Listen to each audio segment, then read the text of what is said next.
There was once a poet in the time of the Prophet ﷺ named Al-Asha, and this person was a very famous poet. I mean, think about famous influencers nowadays. They have millions and millions of followers. That's basically what this guy was back then in the time of Jahili. And of course, because he was a poet, he had so much influence and reach because so many people listened to his poems. Now, what happened was, as Al-Asha was reaching a very old age, he realized he didn't have much time left in this world. And at the same time, the Prophet ﷺ was spreading his message. The Prophet ﷺ was in Medina and he was in Mecca, and everyone was talking about the Prophet ﷺ. So he decided to himself that, it's time, I might as well go and convert to Islam and go to Medina where the Prophet ﷺ is. But because he was in Mecca and the Quraysh knew that he was going to go meet the Prophet ﷺ, the Quraysh could not let this happen, because you could imagine that this super famous guy converting to Islam with all of his poetry and stuff like that, that would be a massive win for Islam and would be a massive loss for the Quraysh. So the first thing the Quraysh did was they basically told Al-Asha that, the Prophet ﷺ forbids zina, meaning you could never commit that sin ever again.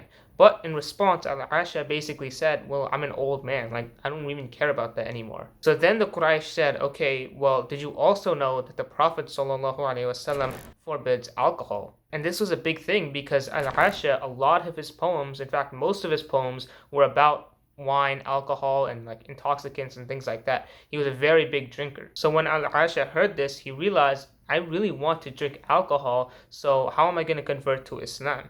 He decided something, that he was going to spend this 1 year drinking as much alcohol as possible, and then after that year is over, he's going to go convert to Islam, and he's not going to drink alcohol after. And the crazy thing that happened was, in this time, this last year he was going to spend drinking alcohol, he died. Before he could convert to Islam, he died drinking alcohol, just like how he lived his life. Now, you might have heard this story before or you might have not, but there are so many things you could take away from this. For example, keeping bad company is going to lead you to sins, and in Al-Asha's case, it led him to, never converting to Islam. But another big thing I want you to realize is something that a lot of people have in the back of their heads, which is this idea that they still have time in life. I mean, Al-Asha decided that at some point he was going to convert to Islam, and at some point he's going to get his life together, but just not now. And of course, you've heard this before, but no one knows when death is. And Al-Asha especially did not know when death was going to come to him. So it came to him when he least expected it. And this is such an important thing to understand. Some of the Salaf used to say that you are only a collection of days. And I want you to think about that, because what that means is Allah has prescribed for you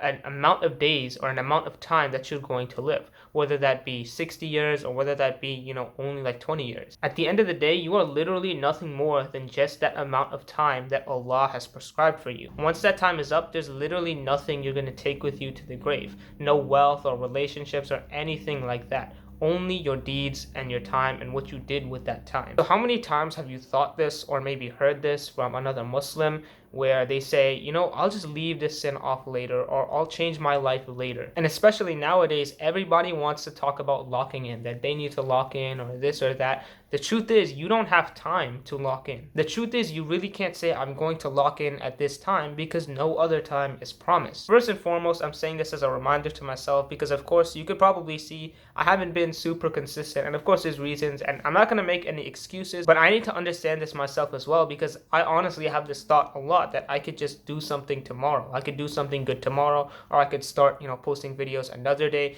and honestly, that is such a wrong mindset. And one of the scariest things that could ever happen to you is losing your youth, because you lose it when you least expect it. When you're young, you feel like you're going to be young forever, but as soon as you start reaching like even 18, and 18 is still young, but that's when most people in the West are like considered adults. So once you reach that age, you kind of start thinking like, I might be actually getting old, and my youth might be slipping away from me. And getting old, even though I wouldn't say I'm old, but having that idea in the back of my head, that's a massive wake-up call, and it's very scary. Before you know it, your life is going to be over, and then you're going to look back at that time you said, I still have time to be a better Muslim, and ask yourself, what were you really thinking? Did you really have time to be a better Muslim? But if you're watching this right now, you're probably young and you probably feel like you have a lot of time. Of course, I'm in the same boat. And when you're in this position, it feels pretty hard to lock in, or whatever you want to call it, because it feels like you have so much time ahead of you. Whatever goal you have or aspiration, I mean, you have like 10 years,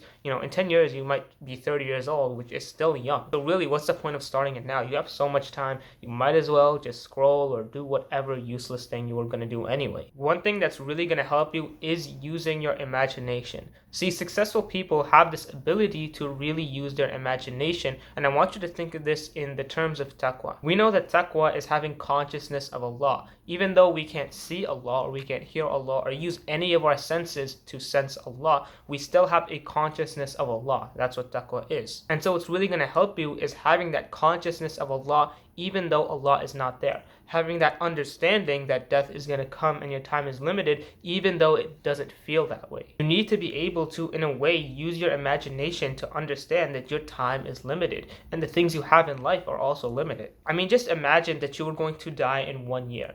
How different would your life look like compared to now?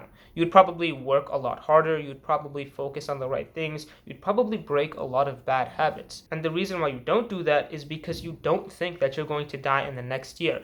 But if you truly internalized it, if you truly imagined it, and that was truly your reality, then you would act differently. This is why having taqwa or having consciousness of Allah is so important. If you truly had consciousness of Allah and believed that Allah was watching you, then you would act completely differently. You would not commit a single sin. Now, another thing I want to talk about is that Allah will send certain things as wake-up calls for you. And this is one of the big benefits of fitness. And of course, everyone, struggles with fitness and there are massive problems that are going to arise in your life. That's natural. But one of the biggest benefits of these things is that they are sent as wake-up calls, especially in regards to a sin. If you do a sin over and over again to the point where it becomes normal for you, Allah can send a punishment or some sort of fitna in regards to that sin as a wake-up call for you. So I want you to reflect back on your life and maybe in the previous year or 6 months or however long, and think about the things or the struggles that you faced. Maybe it's like health issues or anything like that, and understand that all of those things are wake-up calls for you. Allah wants you to understand these things and view these things as ways to get closer to Him. So yeah, I know this video was kind of a yap session, but I really want you to internalize this, and I want you to ask yourself, if not now, then when are you going to change your life? As an action step, I want you to make sincere dua to Allah. Not just the dua you make because you memorized a couple of duas when you were a kid and your mom just told you to say them a lot. I want you to make real dua from the bottom of your heart and ask Allah to help you and to help yourself change. Because everybody always talks about, dua is going to help you, you need to make more dua. But the truth is, all change comes from dua. You literally cannot make any change in your life without Allah's permission. So actually ask Allah for something sincerely and Allah will truly give it to you. If it's something that's going to bring you closer to Him, there's literally nothing stopping Him from giving it to you. Inshallah, you take this as a wake-up call. Check out this video. Assalamu alaikum wa rahmatullahi wa barakatuh.